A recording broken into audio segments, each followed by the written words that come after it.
welcome to another episode of Make Better. And my theme for this episode is to throw a bunch of KPIs and terms at you and have you talk through what they mean, why, what they are, how they're related to the industry, and yeah, just teach me a thing or two, really. Sure, I'm excited. That sounds fun. We are going to be throwing a bunch of terms, a bunch of podcast-related terms, KPIs, and verbiage at Adam, and he's going to walk through what they are, what they mean, why they're important, how they're related, so that I can learn and our viewers can learn and all of that good stuff. So, Adam, anything you wanted to share before we dove in? Any interesting life lessons or podcast-related things you've stumbled across recently? It's 2024. We're in a new year. Q4 is closed. We are in Q5/Q1, depending on what kind of a brand you are. It's an exciting time of year, and I'm very excited. This is what I think will be a very unique year in podcast advertising, and I'm really excited to see what happens. Well, with that in mind, I've got a list of terms, podcast-related terms that I, again, would love you to go through the definitions, what they are, maybe any examples that you come up with to help sort of like round out, how we can understand them. And then I've got a couple KPIs that you in particular use all the time to measure performance, to optimize, and to see how your buys are doing that I think even sometimes I'm a little fuzzy on. And that I know, whether all advertisers have access to see these or whatnot. They're important KPIs that, again, I know you in particular use to really improve performance. So let's start out with the terms, if that's cool with you, Adam. Let's dive in. All right. So what the heck is a host read ad read? I mean, it's implied in what it's called. It's a host read. So the podcast is typically hosted by a creator like us. So if Amelia and Adam, we host the Make Better podcast, and if a brand contracted us to read an ad for their brand and it's you or me voicing that ad, it would be a host read because we are reading the ad. In some cases, there's a producer read. So someone behind the scenes who works on the podcast might read the ad instead. And so that wouldn't be a host read, it would be a producer read. And sometimes there's a third category called a produced read, which is a read that has been pre-produced by the brand that then is sent as an audio file to the podcast to then be inserted into their episode. And that would be your classic, like almost like TV commercial style spot with jingles and bells and very brandy sounding. Okay, so there's really three different types of like ad reads. It's host read, where it's read by the host. It's more of that influencer style thing. Joe Rogan comes on, talks about his, this hydration company, and you buy it and you love it because you trust him. Then there's producer read, which is basically where it's not the host necessarily. That's probably the unique difference. It's pre-recorded, but you were saying that the caveat there can be that there's producer from the network side where they have their own thing and they'll, do the thing. And then there's the other version where it could be from the brand. So maybe they have their own set like recording that they just want to insert into the podcast. Yeah, and you could call it a producer read or like an announcer read. So for example, there is a show, I'm trying to remember a show off top hand that would do this. I believe the Morning Wire through the Daily Wire does this, where it's not the host that read it, but it's an announcer of the show that reads it. So maybe the person who does the intro to the episode or whatever it is, but not the actual content creator in the content is the one who does it. So it sometimes can be someone that's a little bit familiar to the listener where they kind of know the voice or have heard the voice before. Or if it's a network, for example, and it's a network that is a very branded network, say it's Betches or Dear Media, and they know it as a network, there might be one voice from Dear Media that does all the ads for all of their shows. That would still be like an announcer or produced read rather than a host read. So there's a little bit of nuance to it, but yeah, generally speaking, you hit the nail on the head. Okay, great. So three real types, but the main difference is it read by the host, the influencer that puts on the show, or is it not? And then if it's not, it could be done by the brand, it could be done by the network, it could be done by an announcer, all of that great stuff. Okay, cool. So then on that topic, there's a couple different ad insertion types. And I think these are the ones where, again, the nuances in the nuance, especially for podcast advertising. Everybody throws around these terms. And so I want to hear your perspective on them, what other ways they could be called and how they sort of, tie back into the actual ad read type. So embedded and baked in. Let's start with embedded because I think a lot of people use embedded. I think a lot of people use baked in. I've heard people say they're both, but I also know that there might be some caveats to each. So in your mind, what is an embedded ad? To me, an embedded ad is an ad that is embedded into the content itself. So it is typically tied to the audio file and very similar to like a baked in ad. It can be inserted afterwards and then left in the episode, but embedded typically means it's tied to an episode, similar to baked in. The difference is an embedded ad can usually be done, in my opinion, and again, this is where everybody has their own terminologies that they'll use, but for me, if I hear the word embedded, it means that they have the luxury of being able to remove that ad at a later date through the technology of dynamic ad insertion. Whereas a baked in ad is actually tied into the audio file of the content. So if we were to record an episode and we pass it over to our editor and we give them an audio file and say, hey, can you stitch this into the audio file? And we upload now one major audio file to our podcast publisher, say Megaphone, and it's not distinguished as like an ad or anything, it's just part of the content, that would be baked in. It is stuck in the episode, and it would take a lot of effort to take that down, edit it, and re-upload it. Whereas an embedded ad, it's a lot easier to pull the ad out, edit it, swap it, whatever you need to do with it. So that would be the major difference. And I think the best terminology replacement would be like baked in or faked in.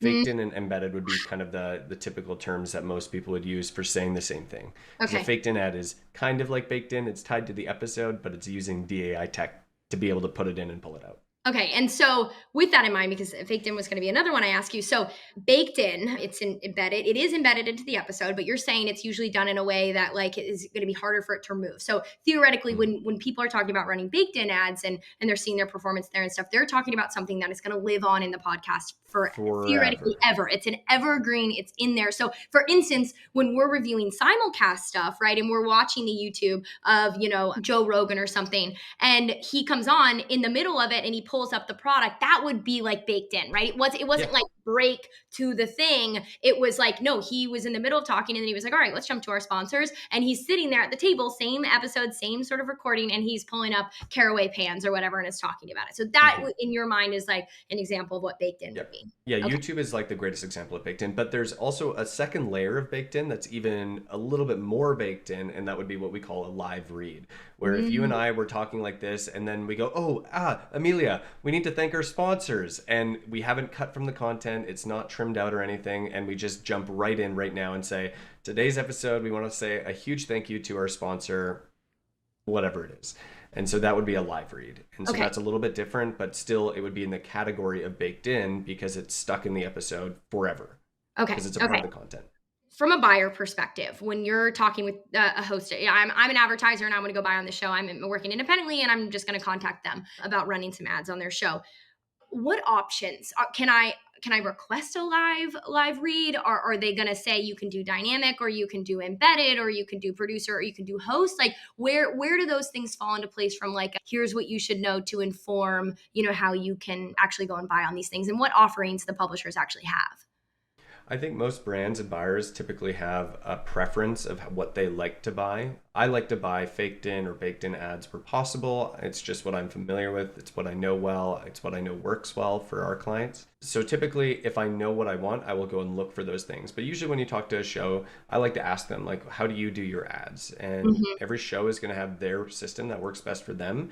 And it may not align with what works best for you as a buyer. And so sometimes you have to adapt to them or just say, probably not a good fit for us right now. But usually it's hard to get the creator to change what they're doing to fit what you're doing unless you are offering them a substantial amount of money that would make it very worthwhile for them to make the switch. But have you ever been given the option where it's like, I want this to be a host read, baked in, embedded, live read, like, or are those things that the publishers might cut? Do you have that level of control from what you've seen, or have you ever done that where there are those sorts of package offerings that go in a little more detail outside of just it's dynamic or it's embedded? Yep. Yeah, you can definitely ask for those things and you can push for that. And everything's a negotiation. It's a conversation at the end of the day when you're talking with a podcaster. It's you trying to make the best fit with the brand and with the podcaster that makes the most sense for both parties. And sometimes that gets to a really unique integration or a unique negotiation point. For example, we work with a brand called ZBiotics, and ZBiotics is a pre-alcohol probiotic. And they would do fantastic on some shows that consume alcohol on their podcast as being a pre-roll integration live in the content that they take a drink of their ZBiotics before they start drinking whatever cocktail they're drinking during the episode. That's a unique negotiation point for us to focus on, and sometimes we make that ask to a show when they normally have never done that before, but that's something that we say, this would be a great idea, and they lean into that. And so it's always a conversation that you can bring up. Some people are very, stick in the mud, they have their way of doing it, and they don't adapt, and other people are very flexible. And it really probably comes down mostly to money and leverage and whether or not there's enough in it for the podcaster to want to make a change that is drastic or uncomfortable for them. On that topic then, so the two ad reads, host read, producer, then there's like two types of at the actual ad insertion, and it's embedded, which can fall under baked in, where it's stitched in, but maybe it's also a live read. I was going to say baked in and dynamic would be the two categories, probably as the umbrella terms. Baked in would pertain to like baked in ads and live read ads. And then under dynamic, you can do faked in and all sorts of other things. So Okay, yeah. Okay, so that's great. Okay, so baked in and then dynamic, and then embedded falls under the category of baked in. There could be maybe under the category of dynamic, actually, because it's through dynamic ad insertion technology that allows you to do it. But then there's two types of ads. So there's two different types of delivery. There is dynamic and baked in. And then there are two types of ad models, which are impression based and episodic. Okay, so let's talk about dynamic then. So DAI, right? Dynamically inserted ads or dynamic ad insertion. DIA or DAI, same thing. DIA, dynamically inserted ad. I mean, it is what it sounds like, right? The ads are inserted dynamically. What does this mean to you? Like, what is DIA? So the fundamental of the technology is that in your publisher platform, so say it's Megaphone, you can put a marker into your podcast episode. This is the most simplistic form to explain, that basically allows you to attach a new audio file to that point, which will cut it into the episode at that point. And it could be an ad, it could be whatever you really want it to be, but most of the time it's for an ad. And that allows you the dynamic opportunity to add in a different ad file.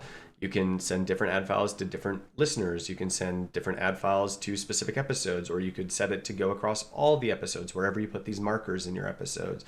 There's a whole bunch of gears and widgets and dials that you can turn to adjust how these ads are delivered or how these markers are then put out there. But the premise of it is that you are putting a marker in your episode that then the platform is able to dynamically change what audio file is there within an episode that is already published. Okay, so you can change it after the time of publishing. Okay, so for targeting, for geo purposes, right? I'm a publisher, and this advertiser that I'm working with, they want to reach the audience part of theirs that is in Oregon and is between the ages of 25 and 60. And so that means that those people are going to get that ad, but let's say the rest of the listenership or a different demographic might get another one. So you have the ability, like you said, to dynamically insert it based on a number of different criteria.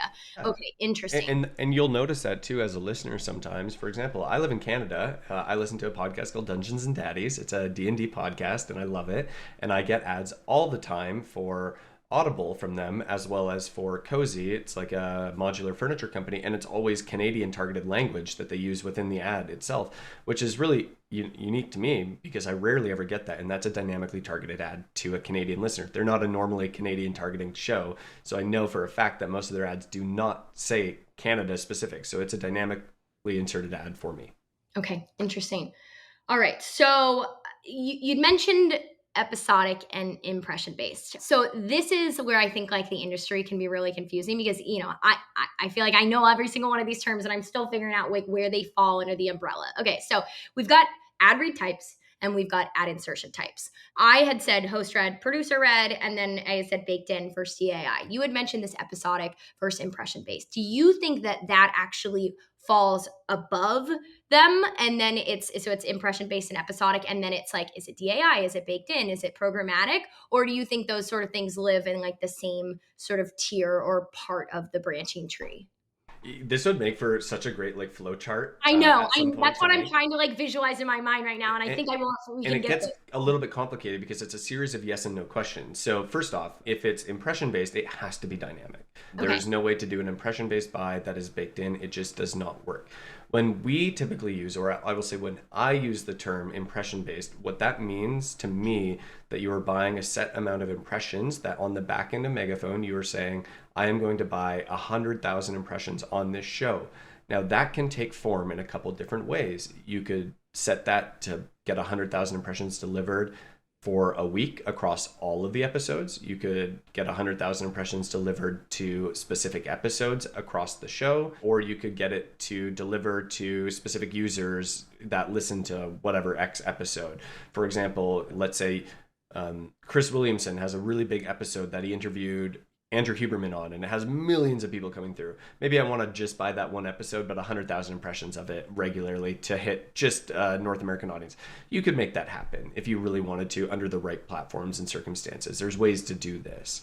But then there's also faked in that can be done, which is a form of episodic buying. And when we say episodic buying, it means that you are typically buying ads in one episode. You're buying it tied to a particular episode. And that would be more traditional forms of buying, closely related to baked in, but typically termed as faked in or embedded, because you're buying it tied to an episode. It can be dynamically inserted, but it is tied to usually the newest episode, or like an example like the Andrew Huberman on Chris Williamson, you may want to buy ads on a particular old episode that is very contextualized to what your product offering is, which some brands like to do. Okay, so I'm trying to categorize in my mind. So there's ad read types, right? Like what is actually being read and how it's being read. There's ad insertion types, and then which I think is it episodic? Is it impression? And then there's this impression and episodic. What would you call it, like impression and episodic, when you're trying to categorize those and all of the different nuances? Is that the ad insertion type? Is that the buying type? Is that the cadence? What category does that fit under? I would call that probably more the ad delivery type of how the ad is being delivered. Is it impression based across the catalog, or is it delivered in one episode? Beautiful. You might have just solved all the problems of the industry. We have the read, we have the insertion, and we have the delivery. All three of those and how they interwork within each other. Yeah, and it would make for a really good like flow chart, which would be, the series of like, are you ready to start podcast advertising? Yes or no? No, maybe come back to the top. You are ready. And the second question, yes. Okay, great. Do you want to host to talk about your product, or do you not want to host to talk about your product? Great. Okay, well, here's, and it would flow you down the chart of the series of yes and no questions. Do you want it inserted across all of their show or not all of their show? Great. Well, now do you want it baked in or faked in? Do you want it to just be there for 90 days? Do you want it to be there forever? Do you want it live integrated? And it would be a series of yes and no questions that would then tell you at the very end, this is what you are asking for. You were asking for a live read, baked in, episodic, here are all the terms that fit that bill. Oh my God, we need to build this. It's a mess. Oh my God, we need to contact BuzzFeed and have them do one of those like quizzes, for us that like has all the mapping. I love that. Okay, but that already really, really helps, because I think, like embedded and DAI and all these terms sort of get thrown around. And like, I think a lot of us understand them high level. And we know like DAI is not the same as, baked in, but to like understanding where they fit. And then again, how they contribute to the negotiation, the strategy and whatnot it's confusing. Mm-hmm. Okay, all right. So impression and episodic, I think we get those. So that's basically the delivery of it. So like the delivery, meaning it's not how the ad is inserted, but it's like how it's being distributed. So is it reaching all of the episode? Is it reaching 50% of a certain episode? Is it reaching 50% of a certain just listener base across multiple episodes? Is it going to be in every single across multiple shows even? It can be a run of a network, and that is a form of impression-based buying as well, where it's a pre-produced read typically that then is inserted across multiple shows. So maybe it's Make Better and it's Ad Infinitum or with Stu. And it's the same ad running on both, but it's shared impressions between the two. Maybe 20,000 on ours, 20,000 on his. One buy. Ad read type, insertion type, delivery type. Lots of room to play around with those and figure out, how they contribute into your overall ad strategy. People throw around programmatic a lot. And I have done a lot of programmatic advertising in the digital space, but I can't say that I fundamentally understand fully how it sort of contributes in the podcast space. I think my biggest piece of confusion is a lot of people interchange programmatic and DAI. And from my understanding, and correct me if I'm wrong, they are similar. They should fall under the same umbrella where it's dynamically inserted. It's not baked in. But from my understanding, when programmatic is actually like the method and the auction buying of it and how it goes about actually inserting that, where it's a little bit more autonomous because it has the data behind it to understand who and to determine who it's going to deliver these impressions to. Yeah, so if you follow the little web flow that is in our imagination right now, you would ask the question of, okay, programmatic, where does this fall in? First off, it's going to be a pre-produced ad. It could theoretically be an announcer read or a host read ad, but it's an ad file that the brand is typically providing. Similar to like Facebook, you have a creative that you want to now go and distribute across a series of different people's feeds on Facebook or Instagram, wherever it is. This is a form of programmatic buying at some level. On the audio side of things, this is typically done through server side. So you are not going necessarily to the podcaster or to the people that sell the podcast directly, but it is through an ad exchange platform in which these podcasters sign up for. And so you're buying through a platform that has inventory access to all of these shows. So Megaphone, for example, does programmatic buying.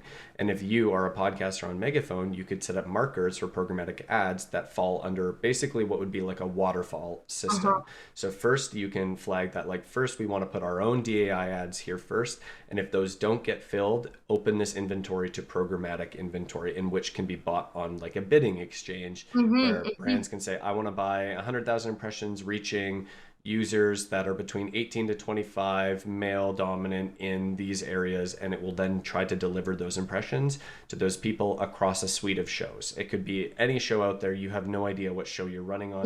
It's just a large exchange of delivery that's going on. Okay. And so it's done through a platform that the is server ad, side. yes. Okay, great. So like Trade Desk is an example, right? Exactly. So they have a network and inventory across a bunch of different shows. And if I'm an advertiser wanting to run programmatic ads, I wouldn't go to that show I want to buy on. I would go to Trade Desk. I would give them the ad file. I would say, here's the targeting, here's our budget, blah, blah. And then they go and do their thing and determine, and at the end of the day, put the ads wherever it's fit based on the actual auction and ad serving side. Totally. And the thing with this model is you get to control all the dials that go into it. So you have the creative that you are providing, you are putting in the impressions, you can set the frequencies, you can do all that sort of good stuff that most buyers that come from like a digital buying landscape really like to have. It's not traditional podcast ad buying, but it is very much more the modern take on how podcasting will probably likely look in the future, based on the trajectory of things like Facebook and Google and other platforms that have accrued mass dollars. And the unique thing about, especially in other channels outside of podcasting and stuff, about programmatic is that they have data. I mean, they're big data aggregators. They have incredible amount of inventory. So when you're buying programmatic display ads, you're using AT&T's company that I think they just sold. I forget what its name is, but they have access to all of these data sources, again, to make those automated and algorithmic decisions in terms of where they're placing those ads based on improving performance. Okay, so that's awesome. That totally makes sense. Let's step back a minute. So we've gone through ad read types, we've gone through insertion types, delivery, and then even like the actual like serving and strategies and technology of actually having those dynamically inserted ads. Some other general terms that I think get thrown around that would be helpful to hear your perspective on. The first one, a make good, Adam. I mean, that's what we are here. We make better, we don't make good. But when a make goods was a term I had never heard. I had never heard it in, maybe I'd heard it once in the influencer space for like general TikTok and Instagram stuff, but it's a term that is used a lot in podcasting. And I've also heard the same term be described as like added value. So can you walk me through, is there a difference between those two, and what is that really talking about? Yeah, so they are different things, and I don't like that they get used interchangeably, but there would be three types of terms that often get interchanged. There's a bonus, an added value, and a make good, and they are not the same things. And so a make good is when something has basically fallen apart on a contractual sense, and the publisher is obligated to then make good on that mistake by releasing another episode or adding additional impressions or whatever it is to make good on the fault in the contract. So it is a contractual obligation for them to make good on something or a mistake. Okay. An added value is when, say, typically it's usually more performance related, or maybe the ad just wasn't amazing and they really just want to retain that advertiser and that money that's coming in. So they might say, hey, you know what, Amelia, we really love your brand. We want to make this as fruitful for you as possible. So you come back and renew.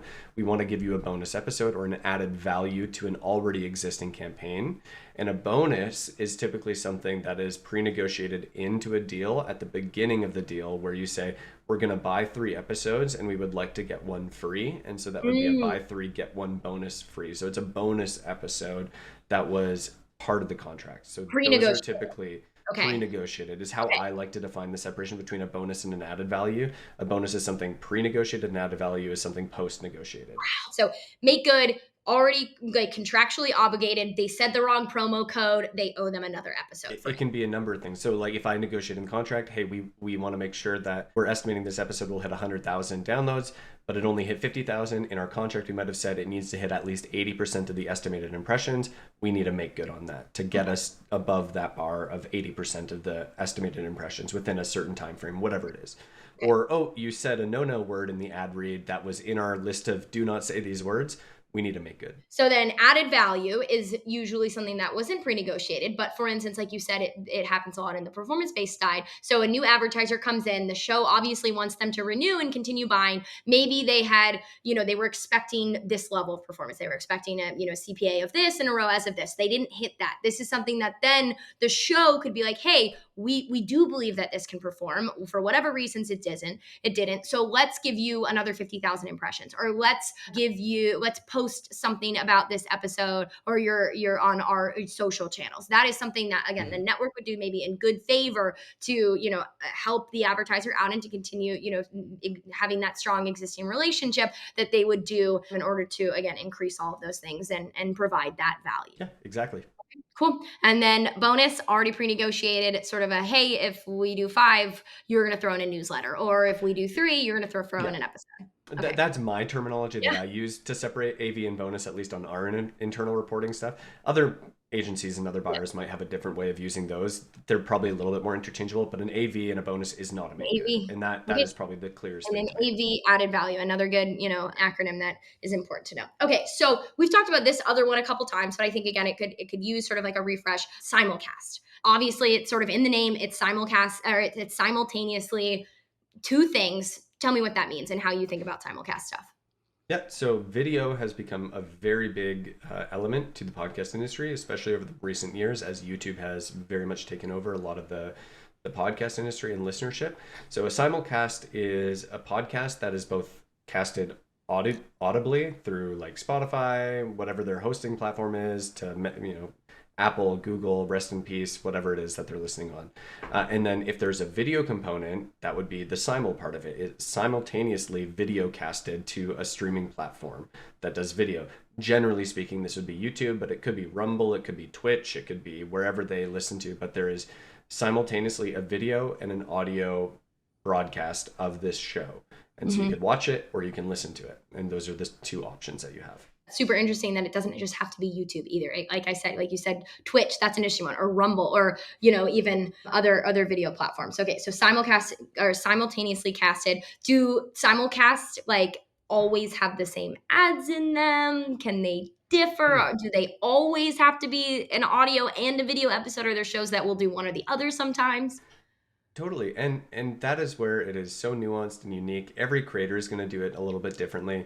I think across the board, for the most part, if a brand is doing episodic ads on their audio, they will probably put them on the video as well, and that gets bundled together as one buy. Some shows do audio separate from YouTube. Some shows don't do any ads on their YouTube and only do them on the audio, or vice versa. And then on YouTube, you're competing with YouTube AdSense, like Google AdSense buying that's going on there too. So there's already ads on there. There's a series of different nuances. But I think generally speaking, you will find very similar ads on the YouTube as you will on the audio in most cases. Not always. Anything I'm missing from just the general terms, things that you think people should know, acronyms or non? Oh gosh, there's probably a ton that you probably we could dive into, like broadcast calendars. But from the strict like ad insertion type of ad delivery, I think we've covered most of the bases until Brian Barletta listens and he tells me, oh, you forgot about this one. Sorry, Brian, I apologize. I'm sure that there's a few that I've forgotten, but I think that should cover most of the bases in terms of at least the ad systems. Yeah. Let's go to KPIs. So I, in particular, have a couple, obviously, and again, maybe we can run through these: CPA, CAC, ROAS, and, CPMs. I think most people should probably know that, especially if you're getting in the podcast space because you've bought on other channels, right? So it's cost per acquisition, sometimes interchangeable with CAC, cost per customer acquisition cost, ROAS, return on ad spend, and then CPM, cost per 1,000 impressions, basically. Let's talk about a couple others specifically that are related to and that I've seen you use a lot when it comes to understanding if a podcast is doing well, optimizing, and figuring out those sorts of next steps. So I could probably share my Podscribe dashboard, but let's just run through them and we can do that if need be. So let's put our, in the Podscribe dashboard brains on, and some of the KPIs we have access to. Let's talk about visitors and visits. What is a visitor? What is a visit? What is a visitor percentage? What is visit percentage? So a visitor, first off, is a unique individual, and a visit is the number of times they have visited to the website, typically within a particular time frame. So Amelia, if you come to my website and you have come one time, you are one visitor. If you come again, you have visited twice, but you are still one visitor. So you can never have more visitors than you have visits, but there can often be more visits than visitors because people can come back to the website time and time again, and that would quantify it as multiple visits on a website. Okay. So in the other digital marketing world, when you're like looking at it in Google Analytics and stuff, these things are called something different. So a unique visitor is what it like where it's again the individual counts of people that came to the website. That is the visitor. In the sessions is what Google Analytics calls it, would be the visits. So the number, it's not about the unique people, it's about the number of sessions that happen on that website. And that's in Podscribe and in a lot of the podcast advertising space, that's what we refer to as visits. Correct. Okay. So great. when it comes to the percentages, then that is typically weighed against the unique number of listeners or the impressions. And there you can measure it either way because there can be more impressions than there are unique listeners because people might come back and re-download an episode or they've downloaded multiple, et cetera, et cetera. It gets a little nuanced. But for the simplicity of it, the visitor conversion percentage is just the number of visitors divided by the total number of listeners to give you the ratio or the conversion rate of from your ad file being heard or downloaded on this episode, how many people came to your website. And that is indicative of typically how good was the ad read at convincing people to go to your website, at least at some level. There's a lot of levers within there that can be pulled. Is it the right audience? So on, so on. But generally speaking, that's a pretty good indicator. Okay, cool. And that would be considered sort of like a top funnel KPI, right? It's like, we're not talking about conversions. We're just trying to see how successful this ad read was in getting people to visit the website. And so we're going to look at that percentage to see early on results. Are people even going to the website? Because if they don't go to the website, they won't convert. So you would use that, especially early on when you're buying on a new podcast or with a new advertiser, to just see what that visit percentage would be, the just number of times over impressions that people visit the website. And then visitor percentage would be the unique people that went to the website. And so when you're calculating visitor percentage, because that's the unique individuals, you and I go and we only visit the website once, it's going to be lower than the visits. Is it usually under like divided by impressions, or should it be divided by the unique listeners because it's a unique number? You could do it either way, as long as you're measuring the same way. I think I talked with another buyer in the space, and she had a great piece of wisdom to offer. In all forms of measurement in an offline medium, the way you measure is less important than sticking to the exact way that you measure. And so as long as you are using the same benchmark across the show, that can be very, very helpful, or across your whole campaign. So don't change the way you do it for each. I do think fundamentally it is better to probably do it off of the unique listeners or the unique downloads, but that does get convoluted the more episodes you run on a show, because you're only hitting the same number of listeners every time, but you're hitting them at a higher frequency. So that can very much impact the impressions versus listeners numbers and skew things. You just have to take everything with a little bit of a grain of salt.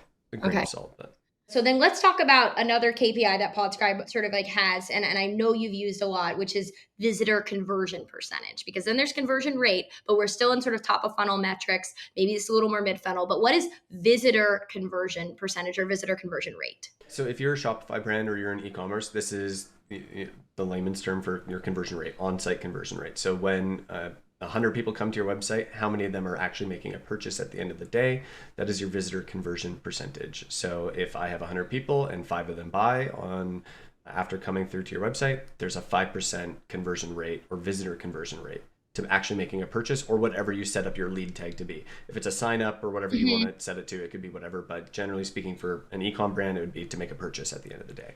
Okay. And so that's your visitor conversion percentage, and you can measure that against your own online e-com conversion percentages and use that as a good benchmark. Okay, so then in that case, again, comparing to sort of digital marketing channels, it almost sounds like visit and visitor percentages are more closely related to like click-through rate, right? Like how many people actually clicked through the ad and then went to the website? How many people actually heard the ad and then went to the website? And then when you're looking at that conversion rate, again, it's you can look at out of all the impressions, how many people converted, but even more granular than that, you can get into out of how many of the sessions or how many of the visitors actually converted. And you would use that. Why? Like, why is that an important metric? It's pretty indicative of whether or not we hit the right audience or not the right audience. So I would use the visitor percentage number, so how many people came to the website, as a qualifier to say, was this ad read good? And did we hit the right people with it? Was it compelling enough to get them to the website?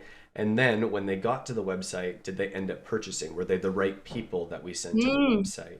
And that's Or again were where they directed to the right landing page, right? Like yeah, once they were interested in the product after hearing the ad, they visited the website, was the actual e-com experience or whatever good enough? Like that could be another lever they could pull to improve mhm, that performance, and specifically that KPI, visitor conversion percentage. We got them to the website. totally. We know that they resonated with the ad. We know that they're at least somewhat of the target audience, but what did they do after they actually got to the website? Did they convert? Totally. Exactly. So that's the visitor conversion rate. And then lastly, there's another metric that Podscribe offers, which is just the conversion percentage, and that is total number of conversions weighed against the total number of impressions. So that eliminates, it's just showing the full funnel conversion. So you might have a show that's really bad at getting people to the website, but exceptionally good at converting them when they get there. And so you have a decent conversion percentage at the end of funnel.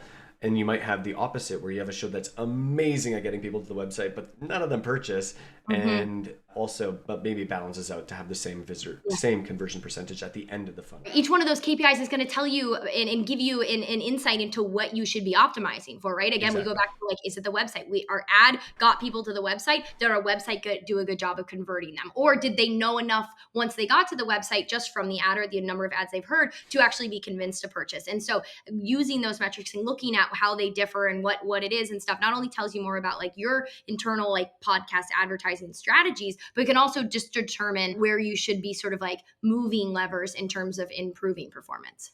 Yeah, there's so much optimization in those numbers. They're some of my favorite numbers to look at Yeah, regularly. I mean, you love them, and I think they're so interesting, and it's so cool that you can get access to that level of data too. Because I mean, you can't just look at ROAS and CPA and conversion rate and stuff. Which again, the conversion percentage is conversion rate in most other channels. Totally. And particularly, these numbers are much more important for brands that have a little bit more of a lag in their purchase window time. So if you're a higher AOV product, you want to be paying attention to these numbers as good indicators as to going in the right direction. If I'm selling a $5,000 unit or a product, people probably aren't going to buy that after one ad, but are they getting to the website and are they visiting multiple times? That's a good lead Mm. indicator to say that this we're warming up this audience. They're getting hot and they just haven't started purchasing yet. So let's pay attention to that. And you might see another show and you go, "Oh, nobody's even checking out the website after the ad." So, probably not the Huh. right show. I didn't think about the AOV side of that, but you're totally right because you would want to measure those differently. Just because we are a $5,000 mattress company or something and we didn't have the highest conversion rate, those people might have needed to hear the ad multiple times, and we can tell Mhm. that based on how high the or the visitor percentage is. Two more that are really interesting: net new reach and net new reach percentage. So this again is something Podscribe uniquely offers, but how what are those in your mind? How do you use them, and how are they different from the other metrics? If I wanted to reach a brand new audience, let's say I'm a mature advertiser and I've been in the space for a while and it's starting to get a little saturated, I'm going to start to want to look for new audiences to warm up and to find new untapped audiences that have never heard my ads before. And thankfully, now that the pixel is being used across quite a few networks and shows, and now that we've built up campaigns, we can now see how many people of that show's audience have never heard an ad for my brand before and that are genuinely new listeners and that are getting a new touch point. And so we can take that audience with a grain of salt and say, oh, that audience might actually take a little bit more warming up because they're a new audience. So let's give them a little bit more time to warm up and then start purchasing. Inversely, you might see a show that you test onto that is very low net new reach. And so you're like, oh, well, we've already hit this audience 10 times over through all the other shows that we work on. Maybe this show isn't that much of a value add unless we're looking at it for retargeting purposes, which could be valuable, but that would be the way you would look at it. So net new reach just implies how many of this audience are new listeners that have not heard an ad for your brand before. And that Okay. can lead you in one of two directions. You might want that or you Uh-huh. might not want that. It's up Well, to and that you. can inform again those KPIs. If you're looking at visitor percentage or visitor to conversion rate or conversion rate, Mhm. and you're like, why are these so low? If you then looked at your net new reach percentage and you saw that 70, there was only a 30% net new reach. And so 70% of the people that heard the ad were actually have heard your ad somewhere else. That might again go into explaining why that performance looks that way so that you don't go down the wrong rabbit hole and try to optimize Mhm. something else. So all things that you should be taking into consideration when you're looking at sort of the full funnel, and again answering those questions: how's my ad doing, how could it do better, and what do I need to sort of pull in order to improve it? Yeah, exactly. Any other KPIs that you think are really important that we should go through? I think the major ones aside from that are just the standard econ metrics, like your cost per acquisition, everything that you already had mentioned. Those are the main things that I would pay attention to. I think the only other one that is very valuable, that's a newer insight that you can get now via Podscribe, is looking at the conversion rates as it relates to frequency of the delivery of a show. So that's one of my favorite tabs to pay attention to within Podscribe now these days, is how many ads on average does it take for a consumer or a listener of that show to convert at their most optimal amount or the highest conversion potential. And so for a lot of brands, you'll see that, especially for a higher AOV brand, it might take 3 to 4 episodes before you start to hit optimal conversion rates for a show. And so that can be a good indicator, especially as you gain more data, to have more confidence in early metrics on a show. That if you see a show, oh, we're 30% to goal after episode 1, but we know that historically most of our shows hit peak performance or peak conversion after the 3rd episode. And we know that they typically jump 30% in performance after each additional episode. Now we have confidence to keep pursuing this relationship with the show, because we know the track record shows that we should hit goal after 3rd episode. It all factors into, like, again, one of the unique things about podcast advertising is that it's like, Adam, you always say this, it's relationship based, it's influencer marketing, it's all a conversation. And so yes, there are ways people do things and there are ways people don't, but at the end of the day, have understanding all of these things, again, goes back to what are those different levers that I can pull to improve performance, and how do I even go about understanding what levers there are from a podcast ad standpoint that, it is really different from other digital marketing channels. It's one of the most unique channels. My famous way of talking about podcast advertising, it's the most smartly stupid and stupidly smart channel that you can advertise on, because it's uniquely digital and offline all at the same time, and it doesn't do anything perfect, but it does everything pretty good. So you kind of have to learn to walk through the mess with a subtle sense of confidence, but also a lot of curiosity to just learn and figure it out along the way.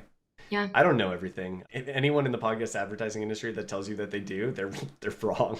Like there's nothing is that clear, cut and dry yet. Maybe in the future, but not yet. Yeah, we are all working as an industry on standardization. We're definitely going to have to do another episode like this. And thank you again, Adam, for being so articulate off the cuff and not knowing anything about what this episode was going to be or what KPIs and terms I was going to throw at you. Hey, if you live and breathe this world like I do, I feel like you kind of have to know everything. Well, that concludes today's episode of Make Better. Let us know if you have any feedback. If you want to be a guest on the show, you've got some industry insights to provide, you want to review some ad reads, we've got a form for that. Please see the show links and the notes and all of that. And yeah, just go and make better. Just do it.